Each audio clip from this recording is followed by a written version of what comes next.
रामचरितमानस जो ग्रंथ है उसको प्रकट करने वाले, उसको लिखने वाले श्री तुलसीदास जी महाराज बड़े ही अद्भुत संत हैं।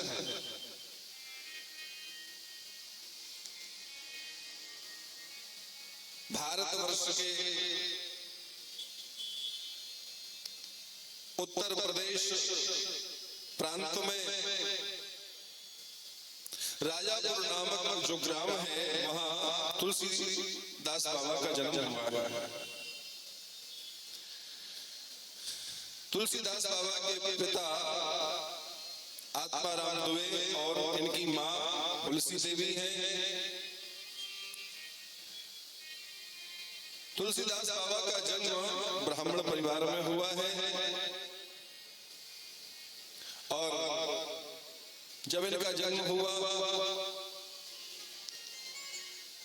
तो उस समय इन्होंने अपने मुख से सबसे पहले जय श्री राम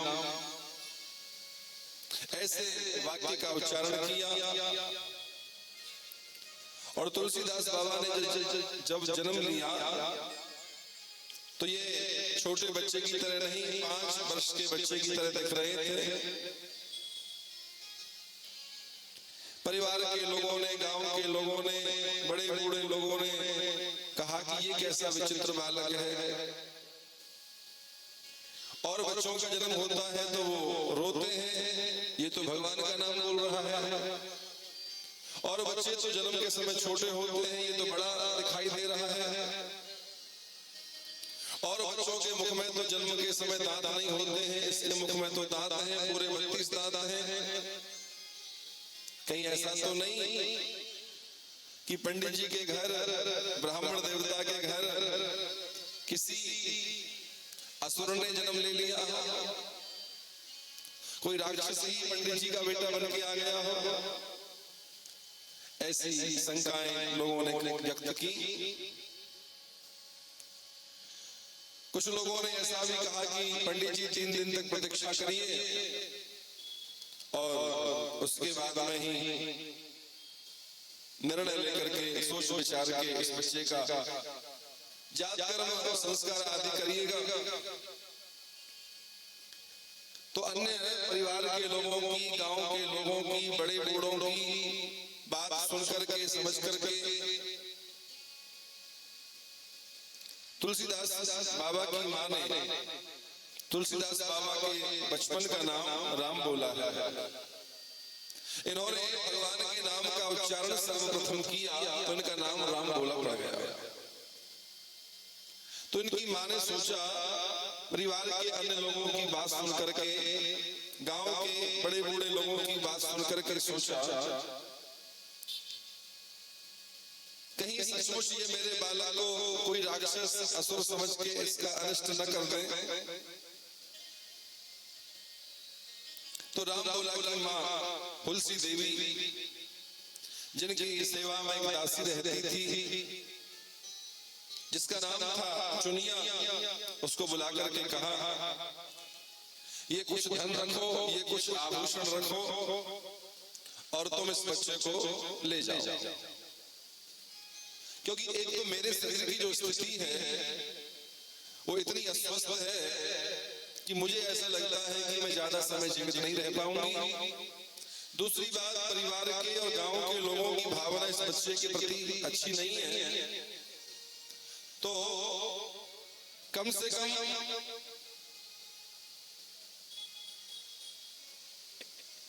तुम मेरी इतनी प्रार्थना तो स्वीकार कर ही लो, तुम इस बात को दूर ले जाओ।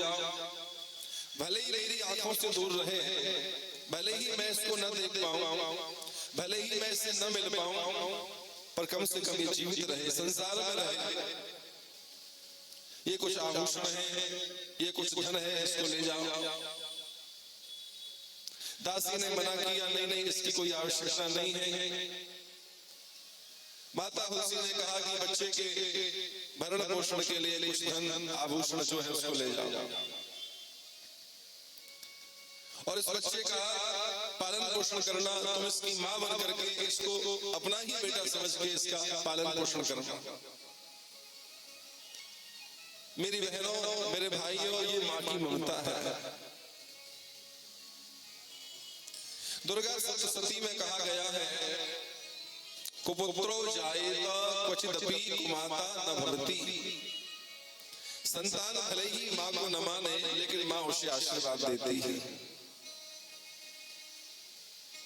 माँ ने सोचा कि भले ही मैं न देख पाऊं, भले ही मेरे पास में न रहे, लेकिन जीवित तो रहे। इसीलिए मैया ने कहा कि इसको ले जाओ, दूर ले जाओ यहाँ से। और समय पा करके माता हुलसी की दासी चुनिया उस बालक को ले गई। और उस बालक के जाने पर पिता को कोई कष्ट भी नहीं हुआ। पिता को कष्ट इसलिए नहीं हुआ क्योंकि पिताजी तो असुर समझ रहे थे, राक्षस समझ रहे थे। ऐसा विचित्र बालक 32 दांत है, बोल रहा है राम, इतना बड़ा दिखाई देता है, कोई राक्षस तो नहीं है। तो पिताजी की तो कोई भावना नहीं थी, तो उसके जाने का पिताजी को कोई कष्ट भी नहीं हुआ। और उस बालक के जाने के कुछ समय बाद में ही माता हुलसी की मृत्यु हो गई। तो पिताजी तो पहले ही से ही घृणा कर रहे थे और ज्यादा घृणा हो गई। मैं तो पहले ही कह रहा था, गांव के बड़े बूढ़े लोग तो पहले ही कह रहे थे ये कोई असुर है, और सब सचमुच असुर ही है। जन्म लेते ही मां की मृत्यु का कारण बन गया। पिताजी ने कोई शुद्ध नहीं ली। कहां गया, कौन ले गया, पिताजी ने कोई शुद्ध नहीं ली। माता हुलसी की दासी चुनिया उसे अपना बालक समझ करके उसका पालन करने लगी।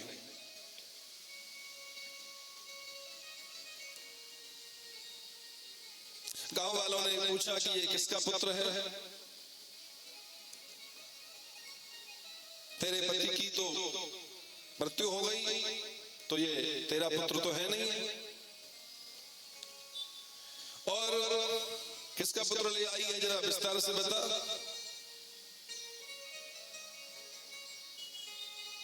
चुनिया ने कहा कि आत्माराम पंडित जी का बालक है, इसकी माँ अस्वस्थ है, भरण पोषण करने में सक्षम नहीं है, तो मैं इसको ले आई हूँ, पालन पोषण करके बड़ा कर दूंगी, फिर उनका बालक उनके पास चला जाएगा। इसके पिताजी और गांव वाले इससे नफरत मानते हैं, ये सब नहीं कहा। क्यों नहीं कहा? बेचारा वहां से ही नफरत का पात्र बना हुआ है, यहाँ के लोग भी नफरत करेंगे तो उचित नहीं होगा। बड़ा हो जाएगा तो अपनी माँ के पास चला जाएगा। इस बालक ने अपनी जन्म देने वाली माता का सानिध्य तो नहीं पाया, लेकिन माता की जो दासी थी उसी को मां समझ के उसके साथ में रहने लगा। और वो निष्ठा से अपना ही पुत्र मान करके इसका पालन करने लगी। और भैया जो पास में रहता है उससे प्रेम हो ही जाता है। कोई हंसी में भी कह दे कि ये बालक चला जाएगा बड़ा होकर के, तो रोने लगती, नहीं नहीं नहीं, मैं इसको नहीं जाने दूंगी, इसके बिना तो मैं रह नहीं पाऊंगी। और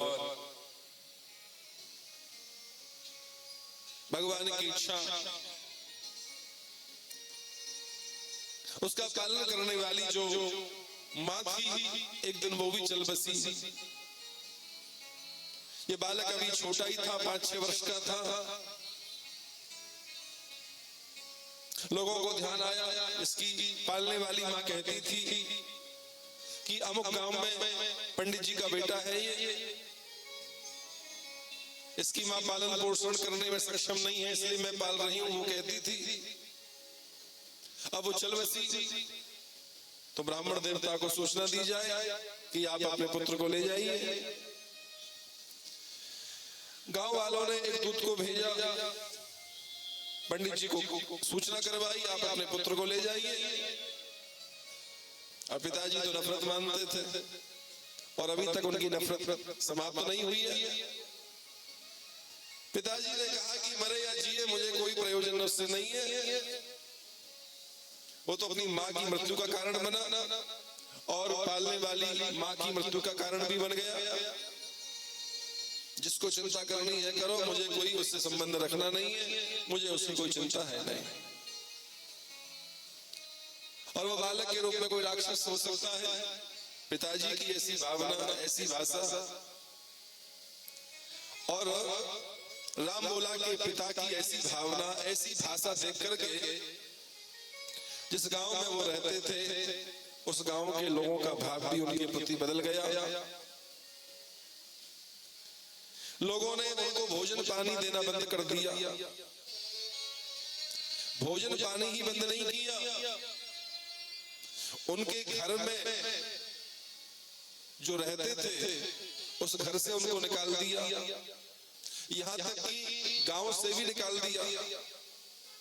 तुम गांव में प्रवेश नहीं करोगे, तुम्हारा प्रतिबंध है।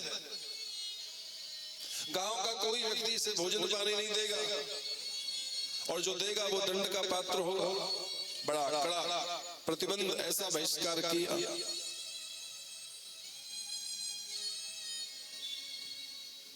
वो बालक रोया, अपनी बात समझाई उसने, बहुत गिड़गिड़ाया, लेकिन लोगों ने धक्का मार के उसको बाहर कर दिया। वो बालक कहीं जंगल में रहता है, कभी कोई शिवालय में, कभी कोई वृक्ष के नीचे सो जाता है और भूखा प्यासा अपना समय व्यतीत कर रहा है। और उसकी ऐसी स्थिति देख करके जगत माता अन्नपूर्णा को, जगत माता पार्वती को दया आई। उन्होंने भगवान विश्वनाथ से कहा कि नाथ, इस बालक का कष्ट मुझसे देखा नहीं जाता। भगवान बोले उसके प्रारब्ध में ऐसा ही लिखा है, विधाता की यही इच्छा है, नियति की यही इच्छा है। जय जय। माता जगदम्बा ने कहा कि कुछ भी हो, मैं इस बालक को कष्ट में नहीं देख सकती। और मैया अपने हाथ से भोजन बना के ला दी और उस बच्चे को अपने हाथ से पवाती। एक बार कुछ महात्मा कीर्तन करते हुए जा रहे थे, एक बार कुछ महात्मा प्रवचन कर रहे थे। महात्माओं का कीर्तन देख करके, महात्माओं का प्रवचन देख करके इस बालक के मन में भाव जगा, इसी से मेरा कष्ट मिटेगा। दिन भर भजन कीर्तन करता और जब भूख लगती तो प्रतीक्षा करता,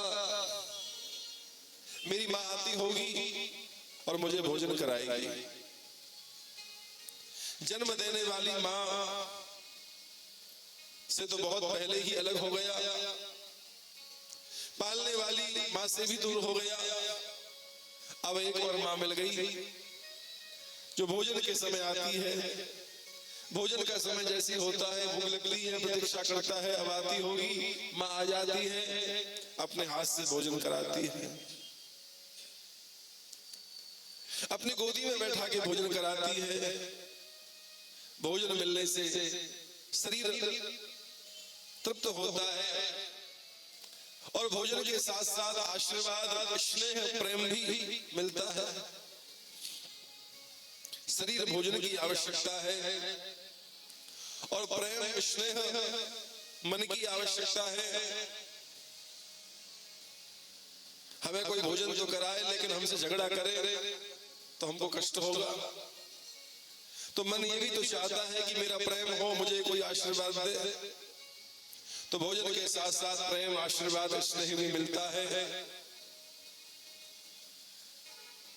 गांव के कुछ लोगों ने देखा कि गांव से बाहर रहता है, गांव में आता नहीं है, गांव का कोई जाता नहीं है, कोई भोजन पानी इसे देता नहीं है, लेकिन इतना प्रसन्न और शरीर भी बड़ा हृष्ट पुष्ट, इसका भूखा जैसा तो दिखता भी नहीं है।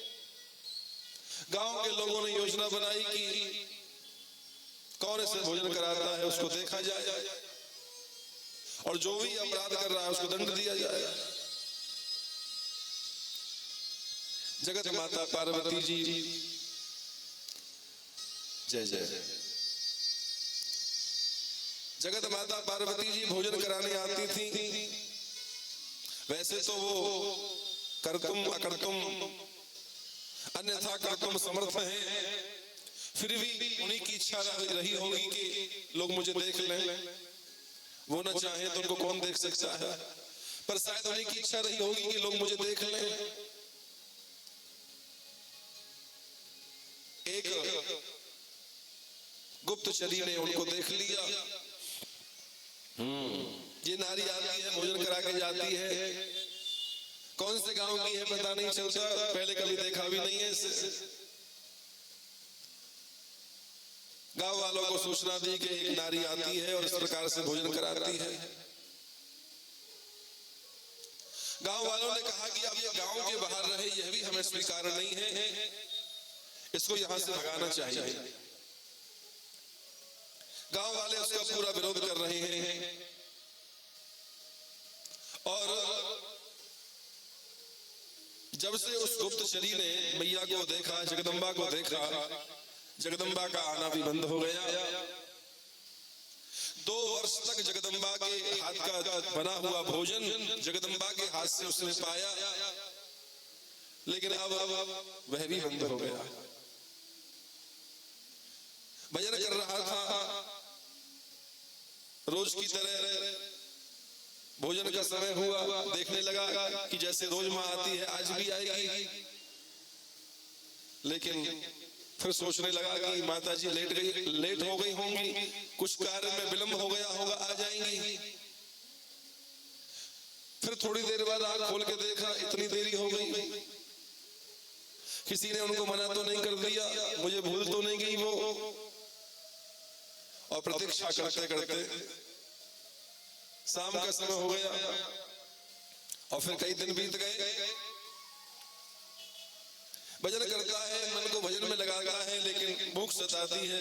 फिर सोचता है भजन करने से ही भोजन की व्यवस्था होगी, भजन करने लगता है, लेकिन फिर भूख सताती है, फिर आंख खोल के देखता है। मैया का मन ही मन, मैया मन ही मन बड़ी दुखी है। बाबा विश्वनाथ बोले, देवी अब उसके प्रारब्ध में यही है, नियति की यही इच्छा है, और अब कुछ नया भी उसके जीवन में होने वाला है। जब तक जगती तपेगा नहीं, जब तक कष्ट पाएगा नहीं, जब तक अपमानित नहीं होगा, तब तक वो निखरेगा कैसे? सोने को आग में न डाला जाए तो उसकी चमक कैसे बढ़ेगी? तो जितने भी कष्ट आते हैं हमको निखारने के लिए आते हैं। उस बालक का कष्ट देख के माँ दुखी होती है। बाबा विश्वनाथ कहते हैं, चिंता मत करो, तुम्हारा पुत्र निखर रहा है, सोने की तरह चमक रहा है, अभी धैर्य धारण करो। और एक महात्मा है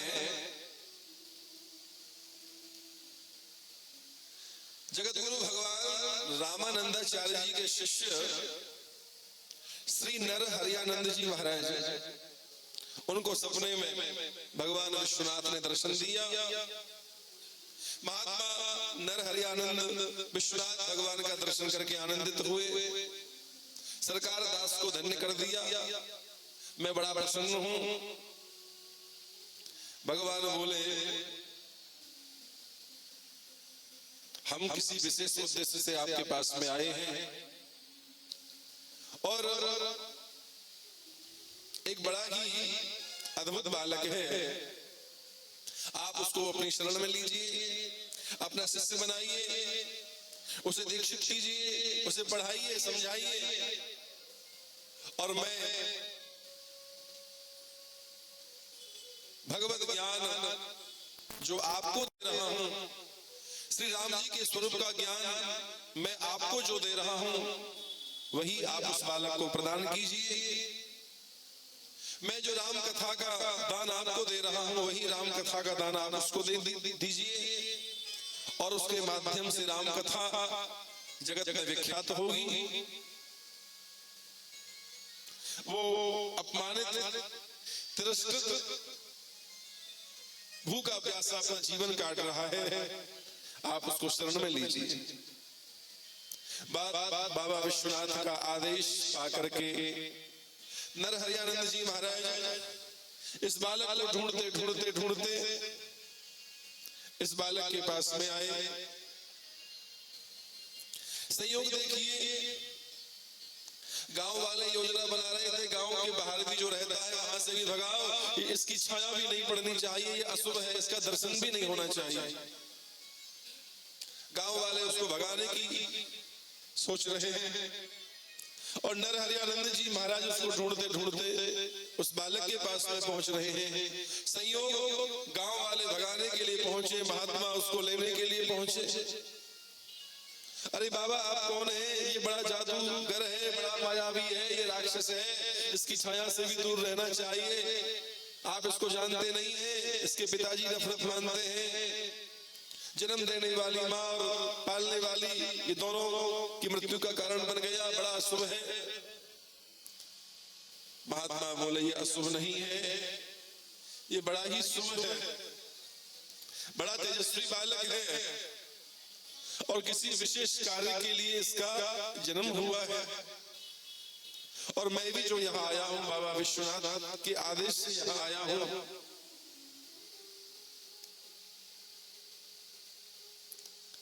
अब मैं इस बालक को अपने साथ लेकर के जा रहा हूं। ये बड़ा ही शुभ बालक है, किसी विशेष उद्देश्य को लेकर के भगवान ने इसको संसार में भेजा है, इसके द्वारा एक महान कार्य होने वाला है। अब मैं इसको लेके जा रहा हूं।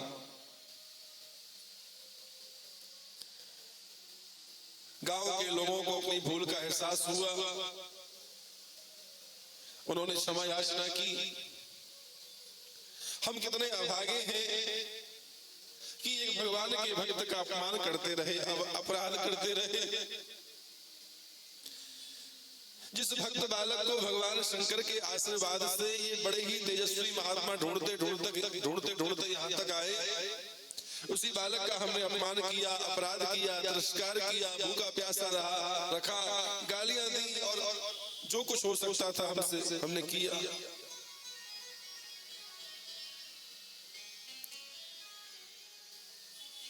बेटा हमको क्षमा कर दो।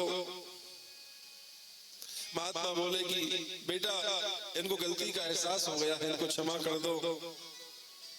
उस बालक ने कहा कि मेरे मन में तो किसी के प्रति कोई द्वेष है ही नहीं, आप सब मेरे अपने हैं, कोई चाचा है, कोई ताऊ है, कोई भैया है, सब मेरे ही तो हैं आप लोग। मेरे से कोई भूल है तो आप क्षमा करिए। और महात्मा उस बालक को लेकर के आगे बढ़े। गांव वाले रोने लगे, हम कैसे अभागे हैं, भगवान ने एक भक्त को हमारे गांव में भेजा और हम उसका अपमान करते रहे। संसार के लोगों का ये स्वभाव है और अभी से नहीं है, हमेशा से है।